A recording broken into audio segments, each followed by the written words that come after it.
Well, it's about 4:30 on the morning of Sunday, July the 10th, and at the moment we're running in front of quite a stiff half gale. About an hour ago I was asleep, and not for long we were knocked down. Quite a bad knockdown actually. It's bent some of the spray hood framing and turned the inside of the boat around in a way I've never experienced before. Anyway, so I was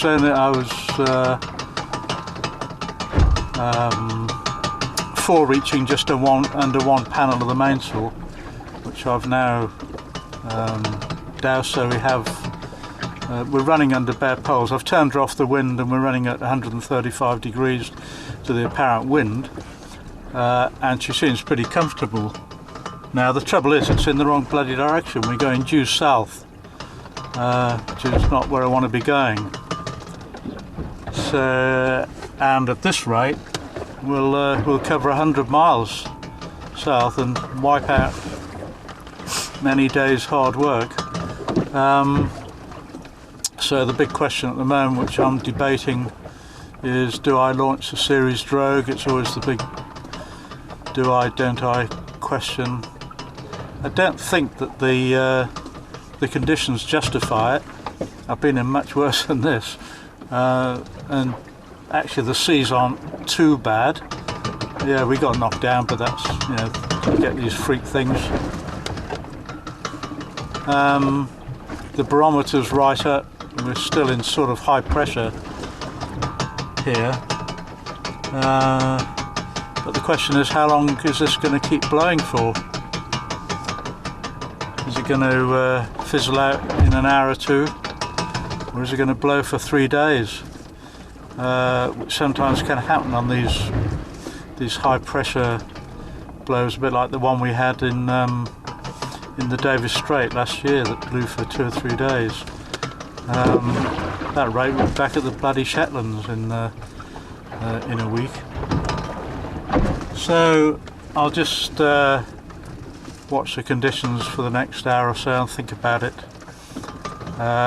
If we launch the drogue, it's more for putting a brake on, stop us losing so much ground to the south, than for any inherent reasons of survival. And the problem is that doesn't seem right to me. That the drogue is there for survival conditions, not just as a mechanism for slowing you down because you're going in the wrong direction. So I've got a bit of thinking to do at the moment. Well, it's a couple of hours since I filmed the last little clip. You may just be able to hear all the mast juddering going on, which is always a sign of a good wind. But I decided not to launch the drogue. I got very close to it at one point, but that decision seems to have paid off because the wind has backed very rapidly. We're now, it's gone back a little bit, but we're pretty much heading due east now, which is a lot more tolerable. And the fact the wind has backed suggests we might be getting through the worst.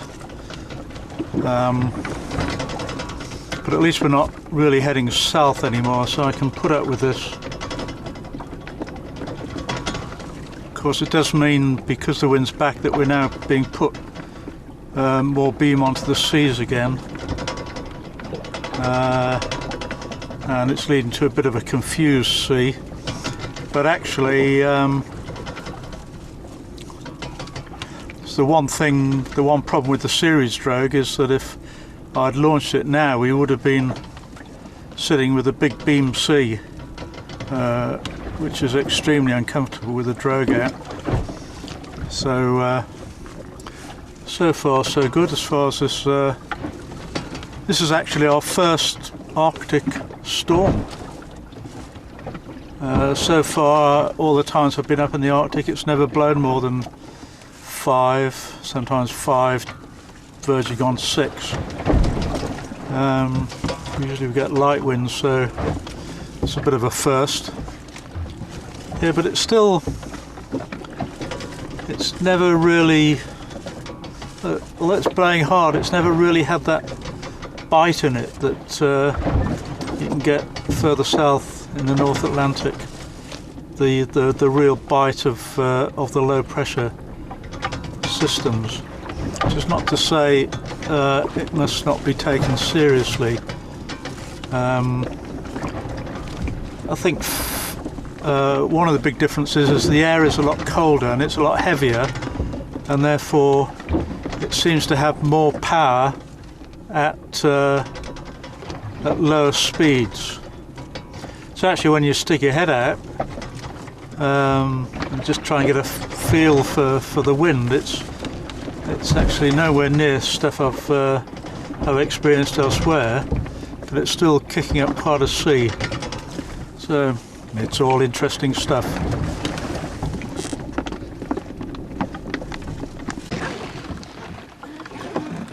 Well, it's coming up to 10 o'clock on the evening of July the 11th, Monday I think, and we've got another GPS moment here because we have just crossed 72 degrees north. There we are, 11th of July, 21:53:36 seconds, 72, 29 and increasing. Why is this significant? It's significant because we are now moving out of or beyond the most northerly latitude that Mingmin has been in. We actually reached 72 north on the 10th of July 2 years ago, just a little bit to the west of here. That was at 18:40 in the evening, so about 3 hours earlier. So we're very close to where we were 2 years ago. So we're carrying on north, hopefully try and get up to 80. Bit of a tall order, but we'll see what we can do.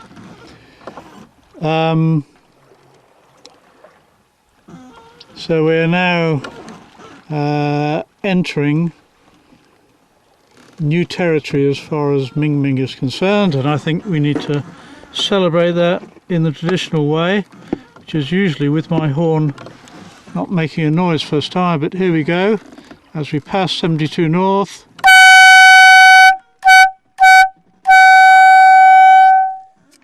Excellent.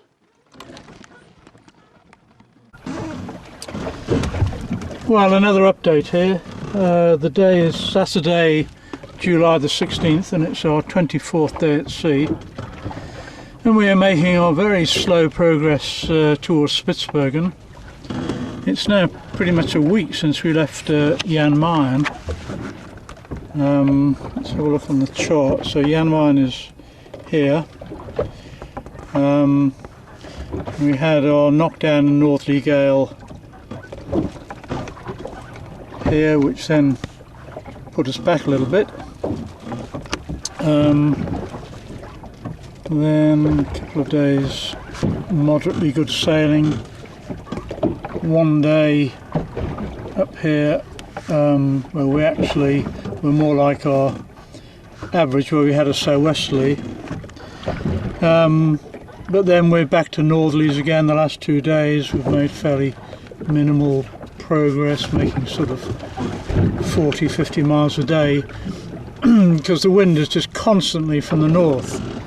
Not necessarily directly north, it's swinging the whole time between about north-northwest and north-northeast, very variable, but always from the north. In fact, in the week since we left Jan Mayen, we only had 1 day where we haven't had northerly winds.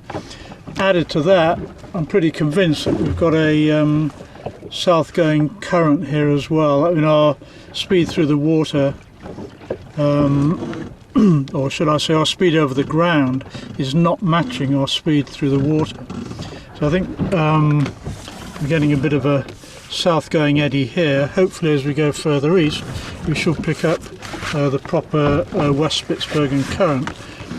At the moment we're up here and we're about 180 miles from the South Cape of Spitsbergen, and we are latitude wise now beyond 75 degrees north. We're probably in about 75 degrees 10 minutes north at the moment. The trouble is with this northerly, it's constantly setting us towards the east, and I really want to be heading almost directly north from where I am now. My target really is not the south end of Spitsbergen, but it's the northwest end. But at the moment that looks a bit unattainable. Outside it is just deathly grey. It's been grey for days. Really haven't seen the sun at all for 3 or 4 days. I won't even bother giving a shot outside because there's absolutely nothing to see except unrelieved grey sea and grey sky. But we're plugging along and we're slowly getting there.